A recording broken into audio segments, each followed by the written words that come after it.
Thanks, Alex. Joining me now, national security expert and retired Navy Captain Morgan Murphy, and Brigitte Gabriel, national security expert and chairwoman of Act for America. Thank you both for joining the Pulse this evening. Captain Murphy, I want to start with you.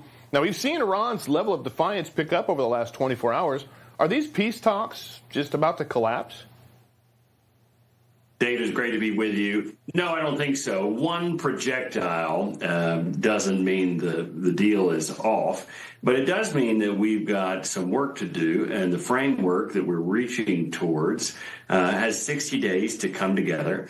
And I think we're going to be looking at that very closely, looking at their behavior very closely. We're seeing oil trafficking the Strait again, which is fantastic. I think the Secretary of State has steadied our partners in the region who, recall, were all fired upon by Iran. So they are naturally jittery as they're closest to the trigger there.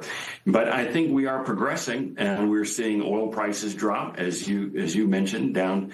And, you know, the barrel, price per barrel, is taking the stairs down, while the price at the pump is kind of still waiting at the elevator, pushing the button. There's a lag there, but if this continues, we should see prices at the pump fall as well. All right. Well, Secretary of State Marco Rubio, he spent the day in Bahrain talking to the leaders of Gulf countries. Now, after the meeting wrapped up, he had this to say about the Strait of Hormuz. The one thing that came across very clear is there is zero support among the Gulf countries for any sort of toll or fees or anything that charges for the use of international waters. The President's made it clear that's not going to happen. It's not going to be a part of this. It cannot be a part of this. He made that clear again yesterday in the Oval Office. Now, just hours after the Secretary of State made those comments, Iran attacked a cargo ship in the Strait.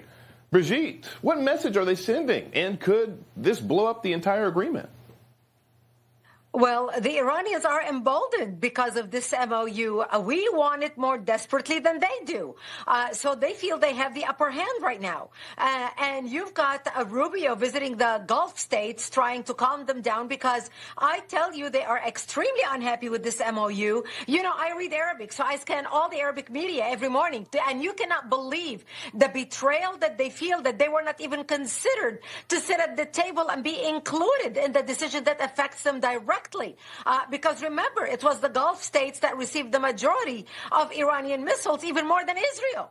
And so they are very upset that Qatar and Pakistan get to sit at the deal, and they don't. So Rubio was doing damage control with the Gulf states today. And again, the Iranians are emboldened. Look, the Iranians know that President Trump it does not need a war, especially this week. We're heading into a party week in the United States, and we do not want to see images of war while we're having a party in the United States. So we needed to make sure that we get that contained before we head into the 4th of July, the 250th anniversary of America. And to top it off, the Iranians know that President Trump needs to stabilize the nation heading into the midterm election. So they've got the upper hand in everything in this deal. They know it, and that's why you're seeing them act that way. Wow. Well, it makes a lot of sense, and you would know.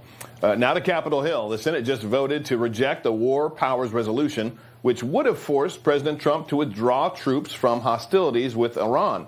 Now, this reversed a symbolic anti-war vote that passed the Senate yesterday. Captain, how critical is this for the commander-in-chief to maintain full control of the military while these negotiations play out? Well, you know, I've worked in the Senate. I've been in that Senate briefing room. We had 2 votes over 2 days with very different outcomes. And what changed the vote was not, you know, browbeating from the White House. What changed the vote was a classified intelligence briefing, and that's as it should be. But really, these votes are meaningless. I swore to protect and defend the Constitution, and also made a pledge to the commander-in-chief. But we can't have the commander-in-chief undermined in the middle of a negotiation, which is what the Democrats wanted here. They wanted to undermine the president in a signature peace deal with Iran.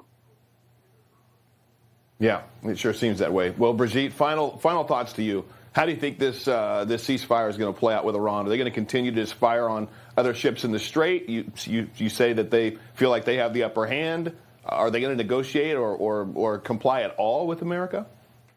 They're going to negotiate, and their idea of negotiation is deceiving, deception, and that's exactly what they're going to try to do. We're not going to get into a confrontation with them. The president is not going to allow it to happen, not for the next 60 days. We need to calm the nation down, and the Iranians know this, so they're going to continue bickering and prodding and poking and trying to get away with as much as they can get away with. This is the situation with the Iranians. They lie through their teeth. They're buying time, and they are hoping they can lie and buy time and negotiate peace deals and hudna and hopefully override Trump for the next 2 years until they get another administration. But President Well, I don't Trump think he's going to let that happen. No. Yeah, I was going to say he's not going to let them get away with that either. Well, Captain Morgan Murphy, Brigitte Gabriel, God bless you both. Thanks for joining the Pulse tonight.